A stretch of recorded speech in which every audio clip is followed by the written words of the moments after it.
It's Tuesday evening, just getting dark, in Puglia, outside of Ostuni. And I'm with a friend that I met yesterday at dinner, and we are in his backyard with a wood-fired oven, and we are about to make dinner from fresh ingredients.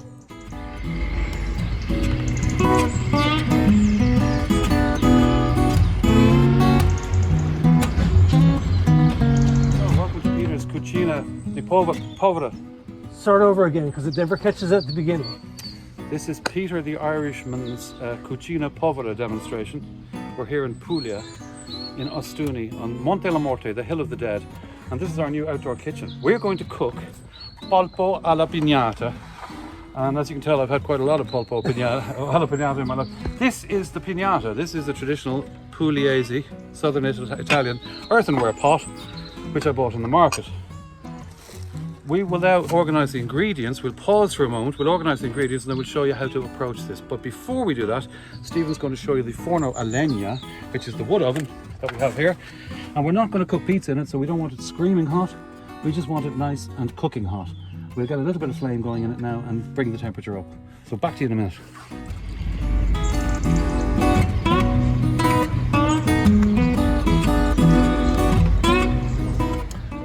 So we're just going to gather the ingredients that we need here. We've got our pignata, and we're going to have our octopus, which is in here. He'll have to be washed.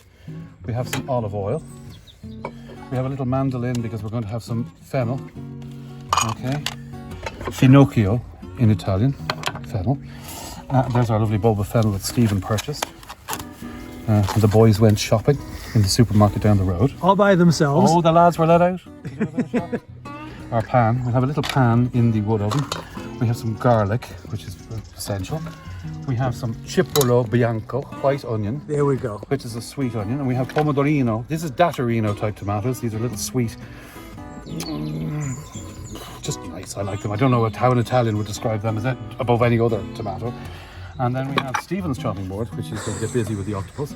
And some more garlic, which randomly is in the bucket here. But the first thing we're going to do is wash the octopus. And the reason we're going to wash it is, well, one, it's an octopus. And two, it might be a little salty, okay? Because it came from the sea, bizarrely. Right? Now, has this one been beat up? No, this one has not been beat up. That is a very traditional thing that they do in Bali. They beat them to tenderize them, but I think it's a little bit of codology. The reason they beat them is because they cook them quickly, maybe on a barbecue or in a pan. We're not going to do that. We're going to do it slow cooking in the for a couple hours. For a couple of hours, so it's going to get all tender and oozy and goozy. Right. Now, the only other thing that I've forgotten is a bay leaf. So if you'd like to step this way, here, that's Nigel. Okay, Nigel just keeps an eye on us all. And that's called an amphora, very traditional around these parts. The previous owners left that for us. The pine tree that's self-seeded that my wife made me cut because it was too close to the house. That was nearly divorce proceedings, but we got over that. We have a bay leaf here. So we've got just a couple of bay leaves to go in with the polpo. And this is Petunia, our little cat, local cat who comes to visit us. Hi, say hi, Petunia. Oh no, never mind. Stage fright. Performance anxiety, is it?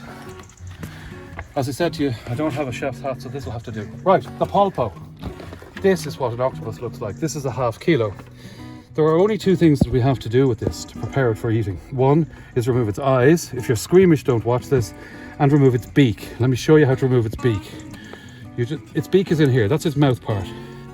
And if you just push it, it'll come out. It'll pop out like a little nut. And there it is. That's the mouth part of an octopus. And just because I don't like my dinner looking at me or winking at me, I'm going to remove the eyes with my ever trusty coltello di cucina, kitchen knife. Okay, so just cut that bit out, and guess who's getting those bits? Petunia. There you go. So we're going to wash this, as I said. We've got a little bottiglia di acqua. Go away, you. The cat is washing here. The cat is learning. She's the apprentice. Okay. Okay, this is the bonkersness that we've got ourselves involved. Here, sweetheart. There, take that. Good girl. You like that? Okay. So she's getting the beak, and the eyesy bits are over there. So we're just giving it a gentle rinse. We'll revisit that now when we've chopped it up. I'll put my bay leaves in with my tomatoes. Now, because the bay leaves are in the garden, I'll give them a bit of a wash and a rinse too. Go away, Petunia. Go away. She doesn't speak English. This is part of the problem. Okay, now what we're going to do here is we're just going to make it into pieces. Okay, we're just going to cut. So this is a raw octopus, right? There's no preparation. It's just straight from the fishmonger. Exactly. This came from this would have come out of a boat yesterday, out of a pot. Go away, Petunia. You're being a devil.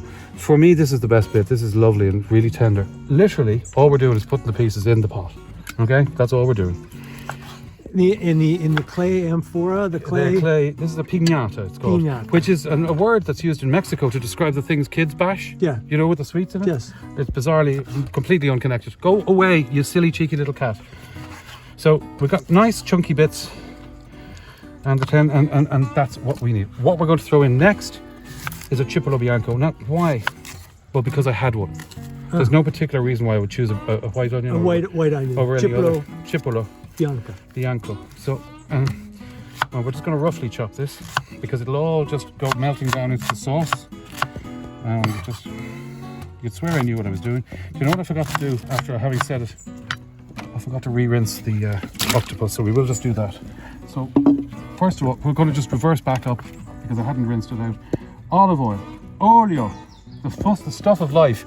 And interestingly, if you shine the camera there, about 3 feet in front of us, is an olive tree, a Pugliese olive tree laden with olives, because now is the harvest time. This is late October, early November. Now is when we harvest our olives. And so that olive oil didn't come from this region, it came from the supermarket, but never mind. Okay, so in with our cipolla, our onion. Olive oil's already in there. Olive oil's already in there. There are two things that go into an awful lot of Pugliese dishes. Black pepper in abundance and parsley, but not the parsley we know. Broadleaf parsley, Italian parsley, prezzemolo.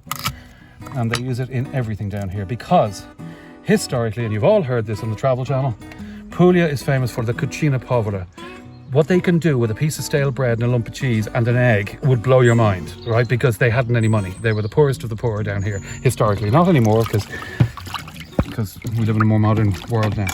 Right, this is going to be a tomato-y based sauce, but we're just going to chop a few of these little datarino tomatoes. Now, the recipe calls for 3, but I like the tomato-iness, so I'm going to do a few more. I know, I'll probably be thrown out of the School of Excellence of Italian cookery, but never mind. What have we missed, Stephen? What have we missed? Oh, the parsley. The bay leaf went in, I think it did. The other thing is, you don't add any liquid to this, bizarrely, because there's enough liquid in the tomatoes and in the octopus to deal with. And there's going to be a lid. And there's going to be a lid on it, which keeps it Which keeps the moisture in. Keeps the moisture in, yeah. And the other thing with cooking is because it's low and slow and 2 hours long, you get to get slightly sozzled drinking beautiful Italian wine while you're doing it, which is the most important part of the whole. Which you've taken care of that as well. Well, actually, Stephen, you've taken care of that bit very, very kindly. So we're just going to mix that around in the pot.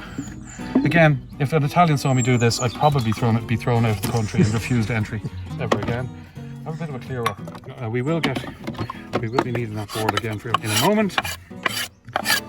At least the cat has jumped off the preparation table, which is she was behind your probably a good thing. field. Yeah. Prezzemolo. Now, top tip here. Stalks are for stock. They're phenomenal, brilliant, work well in stock. But we don't want them because they're a bit harsh and a bit yuck. But I will save them because I'll do something tomorrow and stick it in the freezer for the next time we come. A broth maybe for minestrone soup, or don't know. They're superb for that kind of thing. This is a little more delicate what we're trying to do here, so we shall just finally. Now my wife Eileen gives out to me all the time for being too rustic with my herb chopping. So seeing as she's back in Dublin running our business, God bless her little socks, and with due respect to Eileen, I'm going to chop this a little finer than I would otherwise normally. But then I'll probably lose interest and just fire it down. So we're just going to, because it's all going to get boiled down into very little of nothingness. Our fire is lovely. Now, in a pizza oven, well, that's what we'll call this for now. It's a wood-fired oven. In a pizza oven like this, the only thing that you cook at screaming hot temperatures and flames and sparks and drama is pizza or flatbreads or focaccia. Not even focaccia. At all other times, you're cooking in this like an ordinary oven. So it's called a falling oven, what we call a falling oven. So the temperature is backing off the 500 degrees, the 400 Celsius. Sorry, America.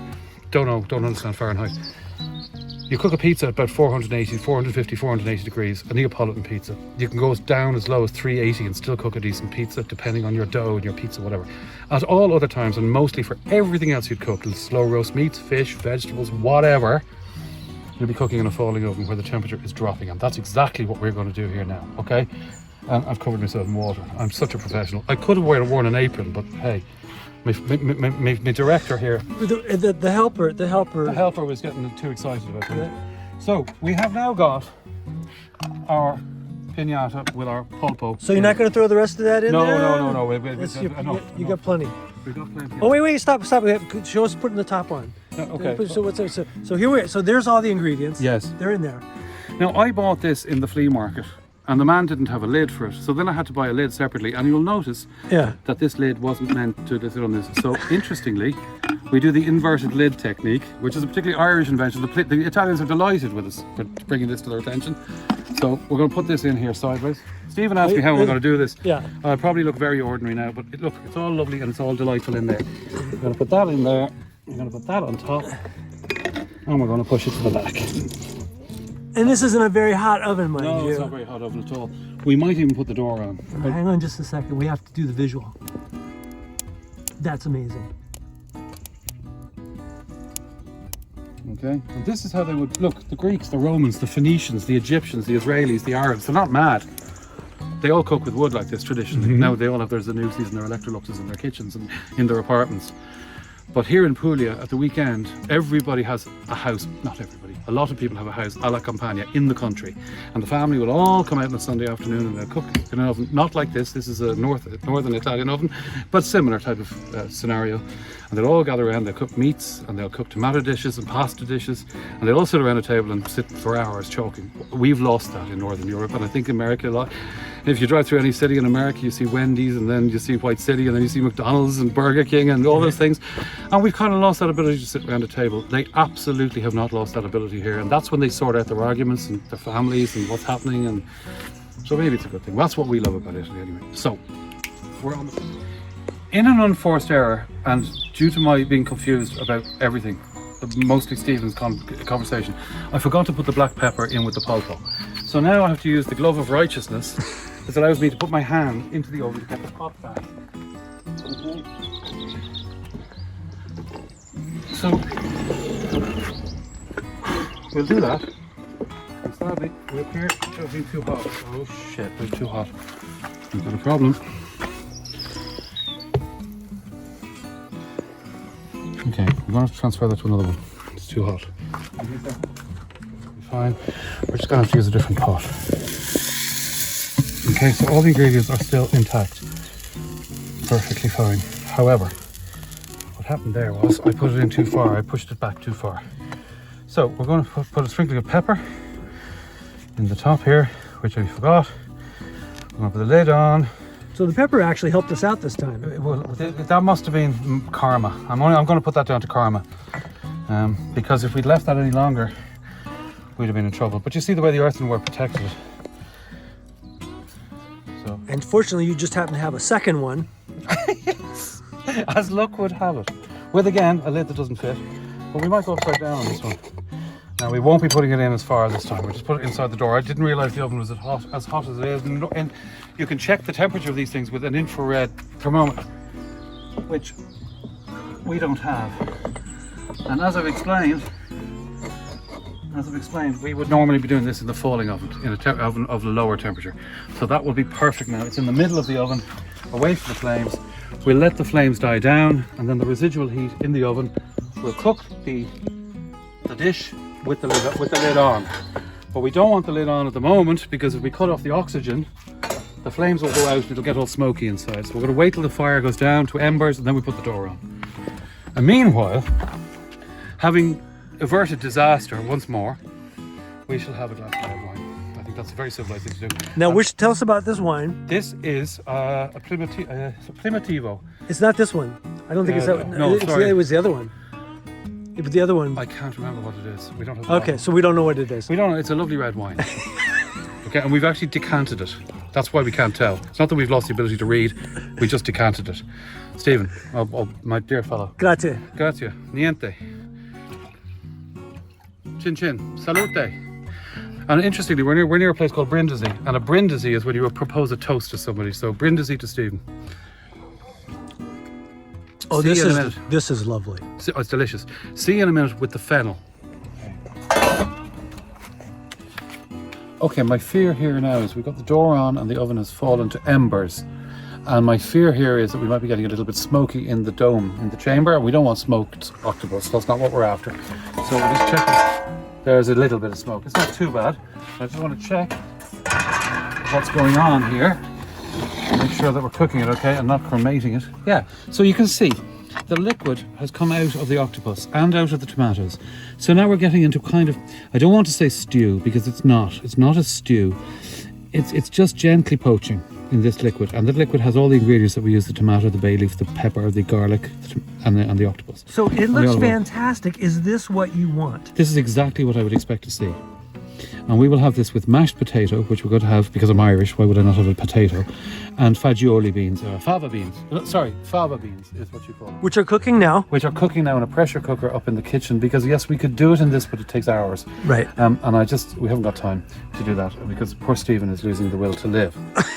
In a moment, we're going to discuss wine, and then we're going to do a small section on sautéed fennel. Oh, I love fennel. We're done. So unusually for a fish dish, we're going to have a red wine. And the three main varietals of red wine here in Puglia are Primitivo, Negro Amaro, and Susmaniello. There are others, but let's just focus on those three. And there are various, obviously, different price points and qualities of them. We've decanted this one here. This is actually not from Puglia, but it is a Primitivo from Manduria, which is a different region of Italy. So we're going to top ourselves off here because, let's face it, wine is the fuel of life. And interestingly, as I've said, we're having an octopus, but the red wine because of the tomatoiness and the unctuousness of what we're going to be eating. And it is a winter warmer. It's a cozy dinner. We're going to have a red wine with this particular meal. It's only October. I know, but I'm building it up for theatre. Would you stop? Jesus, did John Huston have these problems? Probably. Steven Spielberg kept it shut. You know? There was Luke Skywalker giving it loads. Get on with it. Oh, sorry. So, sorry, my director's pretty rubbish. You know? No, you have to be on this side of the camera to be the director. Oh, okay. You're the talent. All right, you think? Anyway, so we're going to have a little break now because we're going to get set up for the next section, which is the fennel. What about a Puglia? Oh, a Puglia. Sorry. Yes. It is the heel of Italy, and it extends from a place called Foggia all the way down to Santa Maria de Lucca. Puglia has long been considered the poor relation of Italy, and a lot of people in the north have a very disrespectful phrase for Pugliese, which is completely unfair and ridiculous. I regard the Pugliese as Irish people with suntans. They are the kindest, most gentle people, and all they want to know is, what's your story, who are you, and how much did it cost? Whatever it was, how much was it? Okay, that's their focus. Okay, they're brilliant. And I'm going to use the word. It's very disrespectful. I don't want to repeat it. The word that's used in the north is the teroni, the people of the land, the people of the. You could interpret it as the mud people. It's awful. The soil is rich here. You could put a pencil in the ground in Puglia and it'll grow. In our garden here, we have lemons, we have quince, we have almonds, we have olives, we have mandarins, pomegranates, plums, figs, capers, and it just grows naturally. Incredible cherries and grapes. Extraordinary. We're not here all the time. When we retire, maybe we will grow some more things. Puglia is divided into two sections. The upper section is Puglia, the lower section is the Salento, and broadly speaking, the entirety of it is fish orientated because it's a peninsula. You can catch fish on both sides, and in the middle they call it the terra, the land. So they would wild boar, sheep. Chickens aren't a big thing on their diet down here because historically chickens were for eggs, not for meat. And when you're poor, there's more value out of an egg than there is out of a dead chicken is a one-time only deal. Whereas if you keep the chicken alive, it lays an egg every morning. Okay. In the south is the Salento. Typically they grow grain down there. And when we moved here originally, there were 70 million olive trees throughout the whole peninsula. That is being attacked by a disease called Xylella. Xylella is not particularly the full extent of the problem. Global warming is causing a problem and stressing the trees. Olive trees are phenomenal. There are trees extending back here 5,000 years. Most of the ones in our garden might be 50 or 100 years old. But the north of the peninsula, Puglia, is focused on wine and olive cultivation, and the south is grains and more wine and fish, raw fish. So if you ever get the chance to eat here, the frutti di mare crudo is the way to go. We were going to encourage Stephen to do the cooking here, but he's bottled it, sadly. Mostly because I don't know how the camera works and he's not familiar with my mandolin loveliness here. So we are going to wash this after we've cut it, and we're going to just take the top off it. And it's literally the bottom of it. Okay, so this is just a bulb of fennel, which Stephen tells me is very expensive in the United States. It is. So, in order that I keep my hands where they are, because I'm actually considering a concert piano career after this, and I'll need all my fingers for that, we're just going to mandolin this. As simply as that. You get nice uniform slices, prepared perfectly for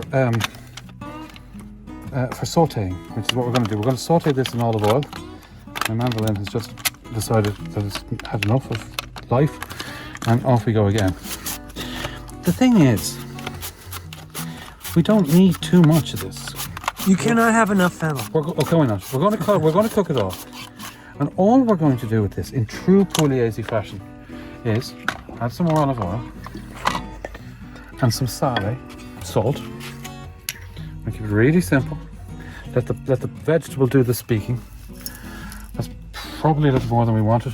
But again, and I have forgotten to bring the wooden spoon. My director instructed me to bring a wooden spoon down here, but I completely forgot. You do not do anything with the knife besides cut. This is the all-purpose kitchen utensil here. This is my grandmother's washing from heaven. He's not doing this. Is it Grandmother Higgins?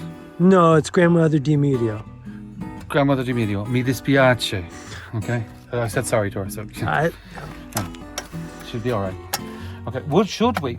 Okay, that was the one that fell, and we're just going to leave that for the cat. Should we put some pepper on this? Sure. Right. Yeah. A little bit of black pepper. Yeah. Pepe nero.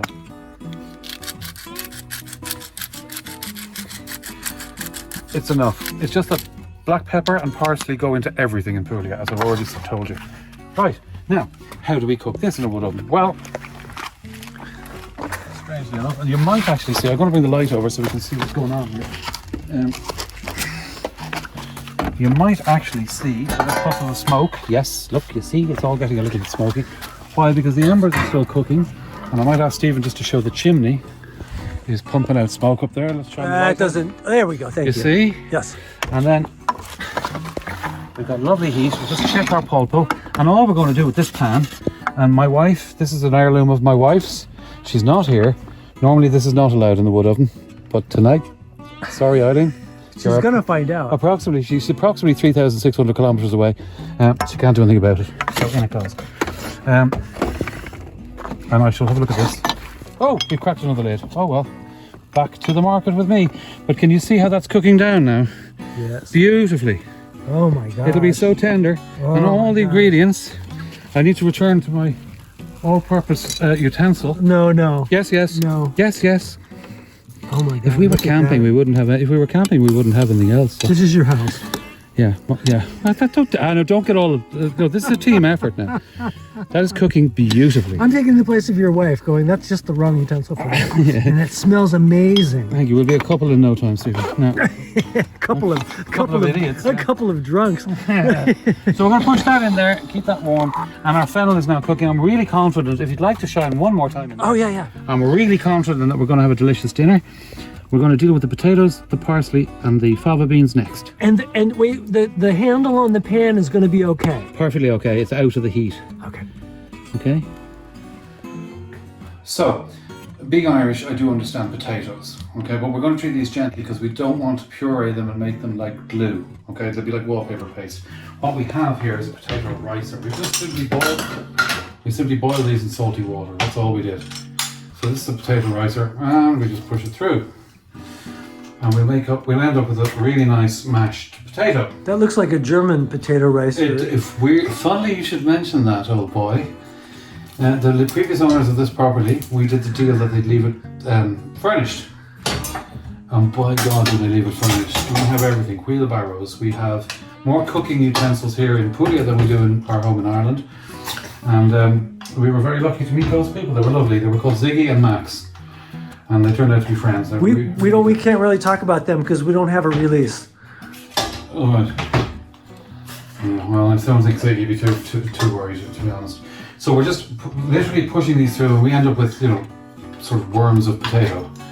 Okay, but what we're going to add now for an extra little bit of fibrous loveliness. And by the way, being Irish, I'll explain something about potatoes. If you add a turnip or a parsnip to potatoes while you're mashing them, you can be brutal with them.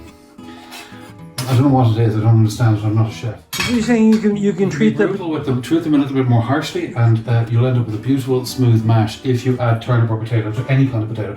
In America, I think yours are kind of russet. Oh, we have many kinds of potatoes in America. For this, I think, I could be wrong, so I won't comment. These. What are these? Where did these come from? Fava beans. Whose idea was this? This was Stephen Higgins from Salt Lake City, Utah's contribution because he to wants the recipe. Beans, right? And we're going to push them through the same thing. Hopefully it works. And they're literally fava beans. Okay. And you made them in a pressure cooker I cooked them in a pressure cooker because before we started fooling with the octopus. Perfetto, sì, esatto. And the reason we did that was because we hadn't got time to boil them for hours and hours and hours and hours. They just lend a little Pugliese dimension. Now, again, going back to the Puglia School of Excellence, Culinary Excellence, you will notice I'm winging it here. I have no idea really what I'm doing, but I'm sure it'll be delicious. And one other thing that I think is important to mention, particularly if my wife ever gets to see this, is I have very, very finely chopped the parsley. This time. Okay, I'll put those in the sink. Give my little hands a wash. Show us your parsley. Here's the parsley. Fabulous. Was it Elizabeth? Was it this? Eileen. Eileen. My IKEA knife, which I bought in Dublin and brought over here. So nice. So it's really finely chopped. Okay, we'll plonk that in. Now we are going to need a little bit of salt, which we have some, bizarrely, we have some English sea salt here. It's called Malden. It's really nice for cooking, okay? Just nice salt, sale grosso.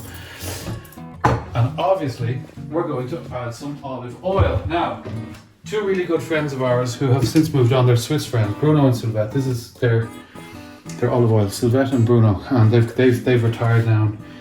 They're Swiss. They were great friends of the people who sold us the house, so we're going to use their olive oil in honour of Bruno and Sylvette. And the last thing we're going to do then is take a wooden spoon, which Stephen has been telling me off. I thought you used a knife for this. Yeah, Stephen's been telling me off for using a knife for everything, but I was just too lazy to go and get a wooden spoon. So now we have a wooden spoon and we're just stirring that together. And I think that will make a fabulous side dish. I think we're actually going to take it and we're going to heat it in the oven down below. Oh, so it goes in the oven with everything else? We're just going to heat it up a little bit. Oh, yeah. And so it's been sitting in there for like 20, 30 minutes or so? It looks gorgeous. Okay, so that's our finocchi. Now, Polpo alla pignata pugliese. Oh my God. Finito. Oh, now how do you know it's done? Because I just know. I can see it. Now, it'll be like butter. Now, last thing we have to do is warm up the potato. So we're just going to warm that through because we just finished doing this a few minutes ago in the kitchen. Whack it in there for a couple of minutes and we'll be back to you now. Show me the light. Beautiful. So we have two things to pull out here. We have our potato dish that you saw us preparing in the kitchen, in the Cucina, and we've just warmed that through. Literally just warmed it up. It's nice and warm now. So we bring that up, but most importantly, and as Stephen keeps referring to it, the money shot, is the Polpo alla pignata, which is now completely finished. And you'll notice we didn't add any liquid to it, but there was enough liquid in the tomatoes and in the octopus. That sauce is going to be great It's over superb with the potato. Oh my word. Stunning. Okay. Yes. Absolutely delicious, and just enough for 2 people. One, that was 500 grams. Oh, it was 400 grams. You're right. 400. 400 grams. 400. 400 grammi. How come you became fluent in the last 8 hours? I know more. I know more. You're pretending, aren't you? Let's be honest. What? That you don't know Italian. Well, I don't know what you mean. It's fair. What's missing from this lovely Pepper. No, a little bit more organic than that. Plates. Correct. I'll go and get them.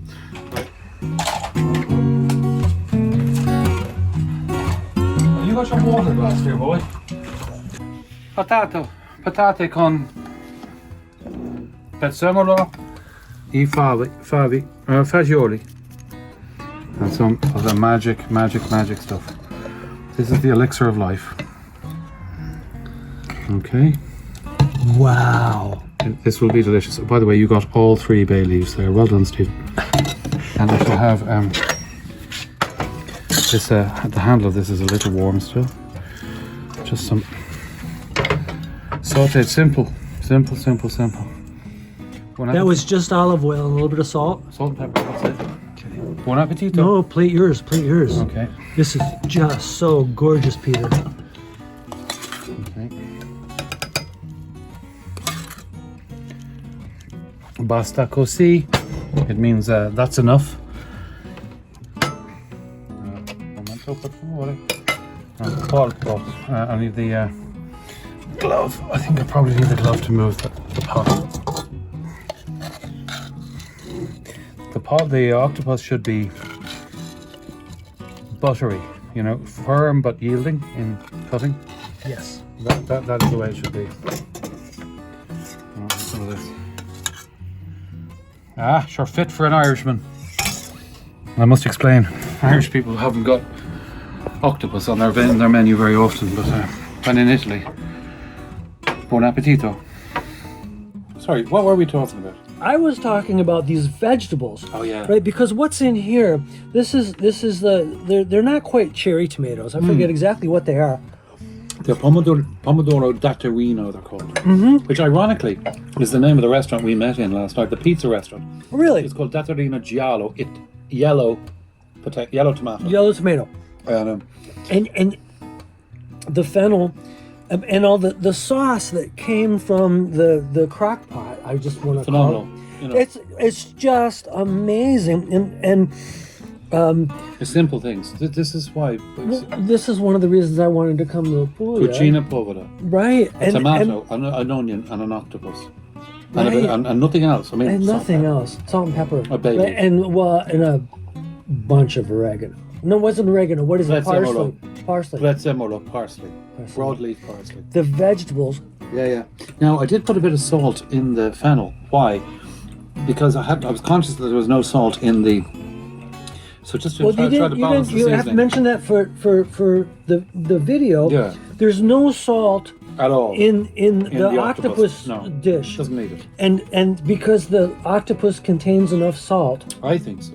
I think so I too. think the seasoning is well balanced with this, and the pepper is very important. The pepper is giving it notes that you're not even aware of. But as I've said previously, pepper is so important in the cooking style of Puglia. Yeah, it's a big thing. Take a roast chicken, which, as I said, they don't eat very often, but if they do, they pile on freshly ground black pepper. Right. Roasted with olive oil and usually garlic. Delicious. Slow. And what the trick here is that we slow cooked this. Yeah. At a lower temperature. Now, we nearly killed ourselves in the process, but we nearly killed you. Yeah. Right. This is just amazing food. Well, yeah. And simple. I mean, like, look at this octopus. This is. Well, I should probably cut this piece, but I will cut it with a fork. Watch this. Right? Easy. It just cuts with a fork. It is so tender and delicious, and all the vegetables that go with this are insanely delicious. One last thing before I turn this off and we polish off our meal. Yes, my dear new friend. What would it be? Do you have anything you wanted to say to wrap up? This is the first time that he's been cornered to do a video, I believe. And he's a natural. So I'm from Dublin originally, and I live in Kildare, which is west of Dublin.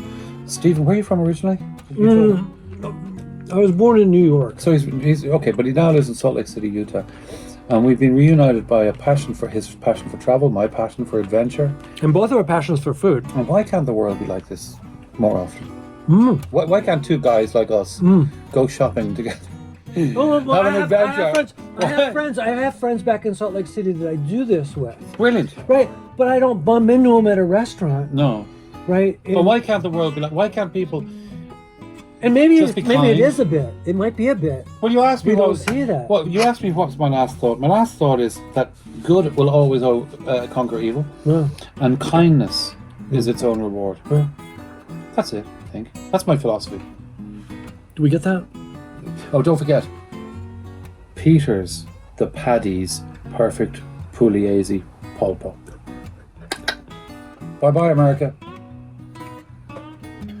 Oh my God. So, Stephen, tell us about your experience this evening in eating in Paddy Peter's house in Puglia in Puglia. with your little pot. So this, it's hard to see this. No, it's not. This is the liquor. This is the liquor from the polpo. from the pulpo. And you're Polpo, I guess I'm in Italy now. polpo. Right? And so this goes amazingly with the...